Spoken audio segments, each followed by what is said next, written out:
Dirty Dan. I don't know what you mean. I'm Dirty Dan. It's absolutely amazing. I'm Dirty Dan. Whoa, Dirty Dan. Alright, what's good with Drewski, bro? It's always a matter of time before one of the black successful people either get caught up in some weird shit or someone's trying to, you know what I'm saying, pin some weird shit. I don't know. Let's just see what's going on. The whole team just said, no more. No, not again. I think after, all right, this is the last time we'll talk about it. And then we gonna get into the reaction because I do got a dip. But it's crazy because like I seen how we was playing even though we didn't have synergy. We were just sitting now around the corner waiting for these niggas to pull up. And then like when I saw that Moon Knight, I'm like, all right, he don't see my big ass right here around the corner. Came around the corner. Bing, bing, bing, pop. Oh, he was asleep. I'm pretty sure he was like, oh, hell no. This nigga just beat the dog shit out of me. And then when I saw a thing, I was like, oh yeah, this nigga don't know. He don't know how to use them for real. He no. Because he was running up and doing a little ground and pound bullshit. And I'm like, bro, I'm going to hit you in the back of the head with this hammer. And bing, bop, boom, chisel this nigga out. Bing, bop. It was amazing. So DRUSKI has been an up-and-coming star for around the last 4 years. He was ushered into the internet game around the same time as his good friend Jack Harlow, and it was like as Jack was rising up the ranks of music. Oh, they came up together? Him and Jack Harlow? I didn't know that. DRUSKI was rising up the ranks of comedy. During that time, he has become the most infamous skit comedian online, and this has obviously afforded him many opportunities, including his own show, countless sponsorships and commercials, features in movies, stake in Happy Dad alcoholic beverages, a feature on 2K, a comedy tour, and frequent collaborations with the biggest streamers and comedians in the world. Basically, this man became a cash cow, as DRUSKI has an insane ability to take everyday situations and types of people and turn them into a viral skit or a meme. And his comedy just has this way of reflecting and predicting in real life situations. But now DRUSKI has found himself wrapped up in the Diddy situation, as he and his Huh? How? Oh boy. Huh? friend and popular wide receiver, Odell Beckham Jr., have been listed in some of these Diddy accusations. But the claims they are throwing around here are honestly so outlandish that it almost makes this hard to believe. Now, yesterday was when this bombshell would hit the timeline. In the matter of Ashley Parham versus Sean Diddy Combs, an amended complaint names 2 more plaintiffs and several additional defendants, including Odell Beckham Jr., DRUSKI, and a myriad of other people. So previously it was just Ashley Parham versus Sean Diddy Combs, and then a couple John Does that were not listed, and now those John Does, the main ones, have been listed, and a couple John Does that were Really?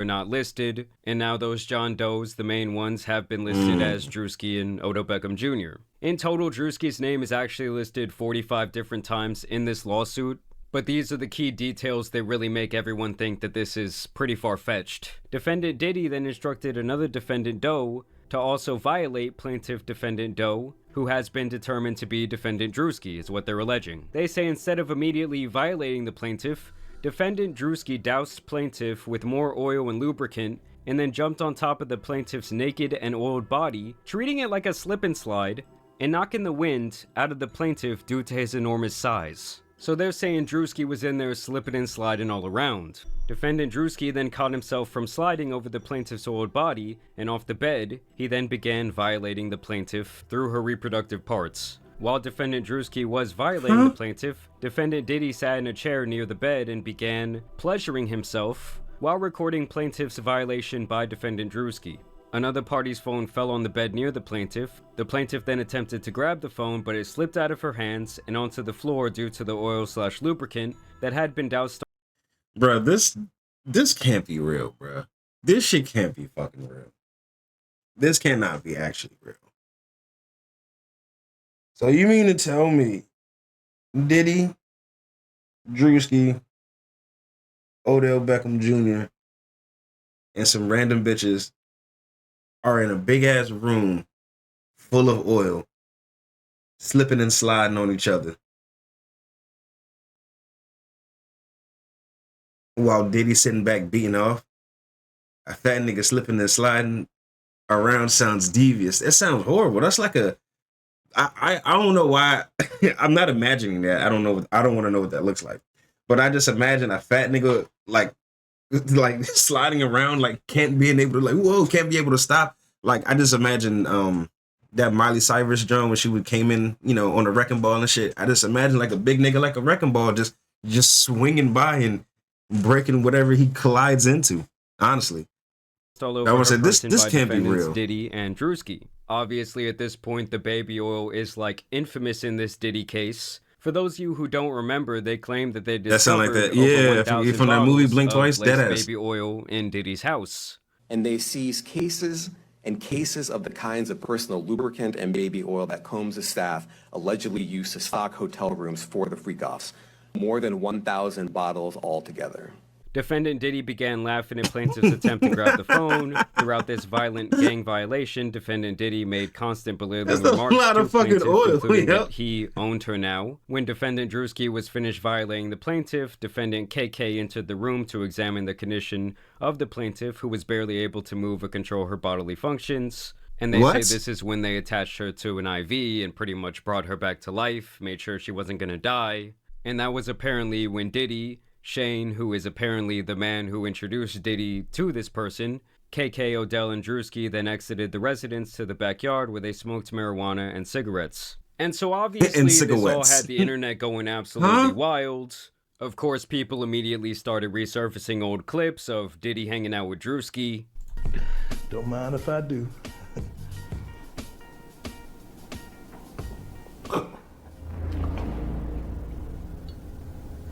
They were basically saying that this clip hits different now, as it was also rumored that Diddy had been lacing drinks at his infamous parties. I wouldn't,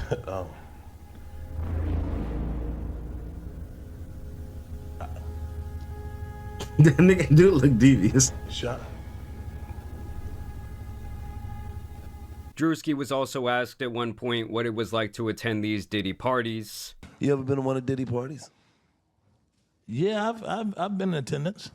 I've been in attendance. Hey, what the fuck you smirking for? You ain't saying that. I've been in attendance. We just asked you. That's all I said. I said I've been in attendance. I have been in attendance. We never been. We just asking. We just asked you. As soon as you asked, he said, "Do you have fun?" I ain't seen that. Yeah, you did. I ain't seen that. Yeah, I had fun. Yeah, I mean, it was a party. I wasn't at one of them parties. What parties are you? Yeah, what do you mean by that? No one said it. We just asked you a simple question. You're giving a really weird reaction to it, brother. What parties you talking about? What you talking about, my boy? At a puff party. You know what I'm saying? I've been in attendance. Yeah, I went. Yeah, the party I went to, it was girls turn up, you know what I'm saying? The regular, you know what I mean? Other celebrities and shit, yeah. That's what you do. Now, obviously, DRUSKI does like to troll. Yes, his body language became a little bit uncomfortable, but you do have to keep in mind that thousands of different people have been to these Diddy parties, allegedly, and obviously, when they're all asked about it, they all say, well, I went to the Diddy party, but I didn't go to, like, the Diddy party, like the behind the doors party that was going on. I went to the Diddy party, but I didn't go to the Diddy party. And as you guys can see here, back in 2021, DRUSKI did have this show called Sneaking In with DRUSKI, and upon further inspection, you can see that this was airing on Revolt, which was a media network that was primarily owned and founded by Sean Diddy Combs.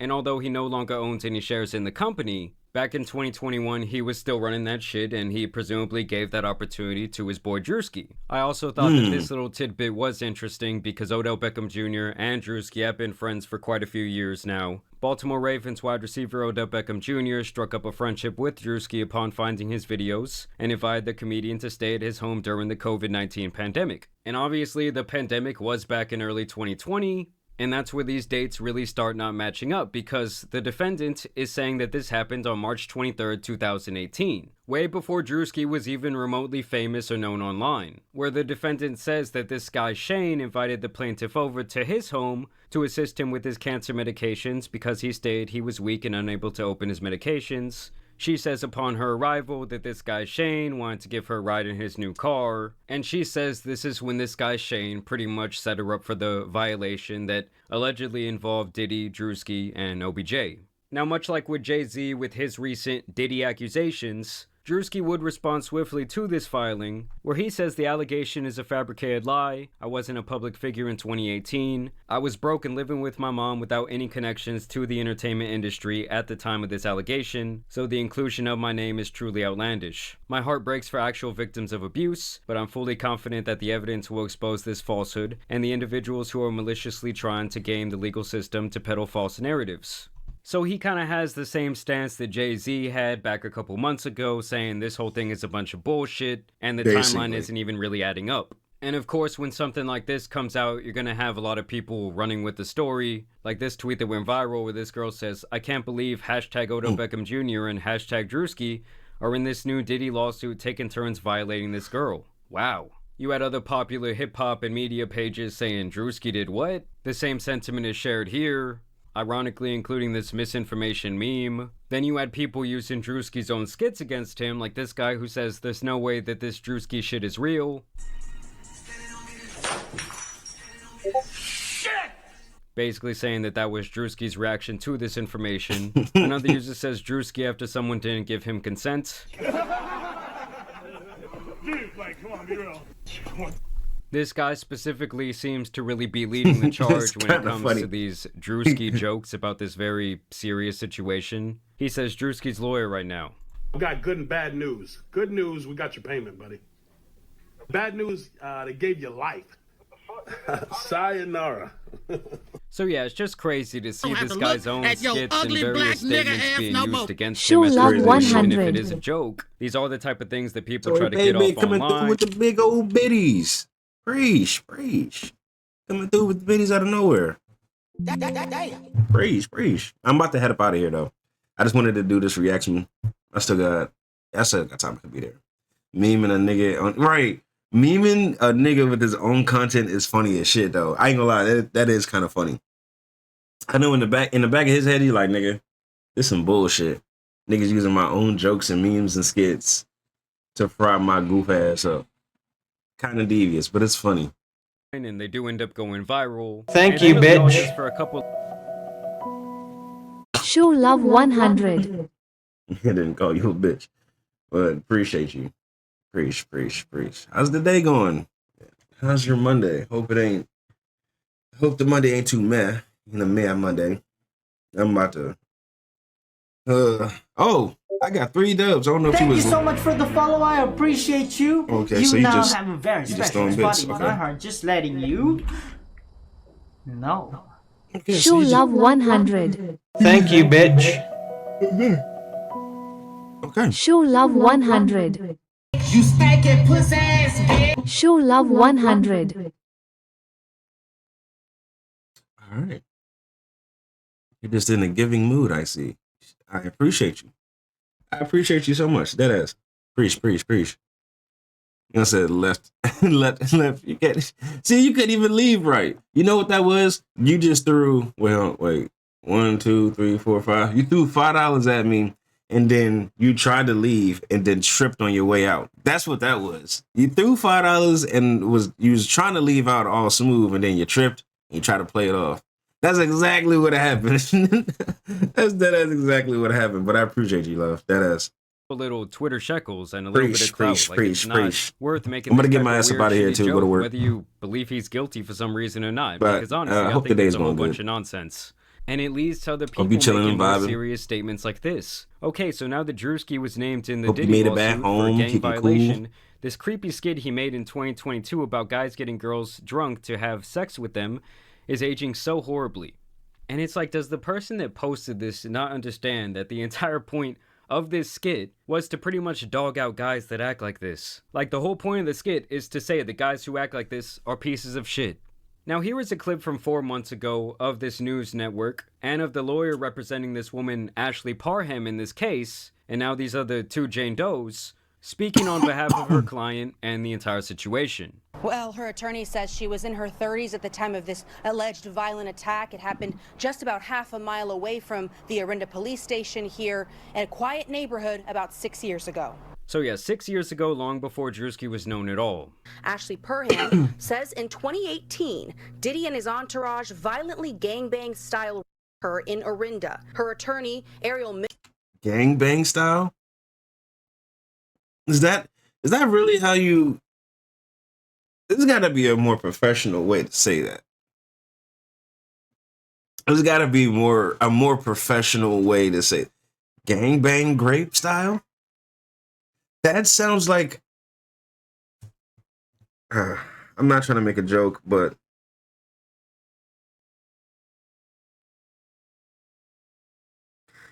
That just sounds like the most devious... I was just going to say, that just sounds like the most devious jutsu ever.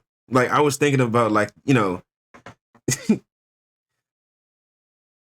Let me finish. I gotta go. Mitchell says it all started when she met a man named Shane Pierce in a bar in Contra Costa County, who began a FaceTime call with Diddy. Yeah. She actually made a quip about Mr. Combs Gangbang grape style is that she didn't like him because he had something to do with Tupac's murder. The lawsuit says Parham believed Pierce invited her over to set her up to be by Diddy. The Contra Costa County Sheriff's Office told us in a statement, a report was taken on March 23, 2018. We take these cases seriously, and detectives thoroughly investigated the accusations. It was later determined the claims were unfounded. And that does make things a little bit more interesting for me because obviously a legitimate report was made at that time, but even back then the police say, well, we found no wrongdoing. As a matter of fact, they're saying we don't believe this ever even happened. She also reported the incident to Walnut Creek Police and Orinda Police without naming Diddy, as she felt she would not be believed. The woman who lives there confirms Pierce lived there, but that he was too sick with cancer and ALS to have done this.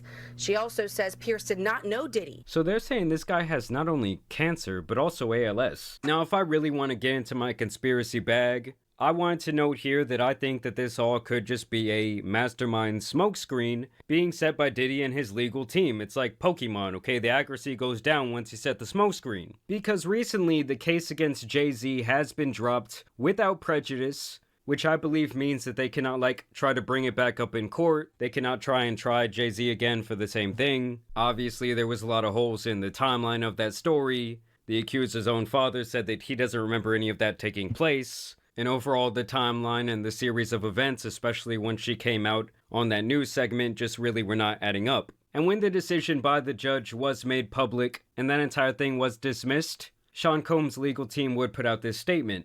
Today's complete dismissal by the 1-800 attorney This is the first time I ever seen Dan that these lawsuits are built on someone's falsehoods, frame, let alone not facts. even think. For months, we have seen case after think it. case filed by individuals hiding behind I am literally anonymity writing his shit pushed to forward by pause. an attorney more focused on media headlines than legal merit. Just like this claim, the others will Well, fall not apart anymore. because there is no truth to them. Sean Combs has never essayed or trafficked anyone, man or woman, adult or minor. No number of lawsuits, sensationalized allegations, or media theatrics will change that reality. We will continue to fight these baseless claims and hold those responsible for these false claims. This is just the first of many that will not hold up in the court of law. And that's why I have the feeling that this entire thing is a bit of a smokescreen. Because if you have enough of these outrageous allegations coming out, it allows you to kind of start poking holes and giving a little bit of reasonable doubt to accusations that could actually be legit. And it's like the more outlandish they get, like describing DRUSKI as using her as a slip and slide, and then the timeline not adding up at all. Using her as a slip and slide is crazy. No, he's not lying though. I ain't gonna lie, because the shit does sound fucking... It sounds like a skit. It dead ass sound like, all right, y'all are just dead ass y'all are just making skits. Y'all are just like, this is not real. This ain't real life. What are y'all really doing? You know what I'm saying? Like, what's about to happen? Because this shit dead ass be sounding like a weird ass Tubi movie at this point, yo. Name a better duo than Diddy and DRUSKI. Batman and Robin, nigga. What do you mean? Pills and Bill. Pills and Bill. No, nigga. He said better. I'm going to work. I'm not about to sit here and do this with y'all niggas. For people who are possibly actual victims of abuse at the hands of P. Diddy. And at this point, it's like Diddy seems so seemingly stuck in this corner that it's like that's all they can do to kind of like alter the public Y'all are perception a little bit. And as these cases start getting knocked down Like and Batman dismissed, and Robin? it kind of starts the social programming, and people start to think, well, maybe these other things aren't real either. And obviously, on the other end of the spectrum, you're going to Any have a duo whole is bunch of better people than that. just bringing up false Better than claims them. because they want a payday, they want a settlement. It's just the way they describe the entire series of Shoe and events just shoelace? seems a little bit too outlandish for me personally to believe. And I think that it could definitely hurt real victims in this case. Either way, I want to know what you guys think about these accusations down below. As always, also want to thank you guys for watching today's video, dropping a like and subscribing, but as you guys know, it's been your boy, the Tan Superman, and some other lawsuits out here need to be covered, so I'm out. Appreciate you, bro. W video always, Jamari.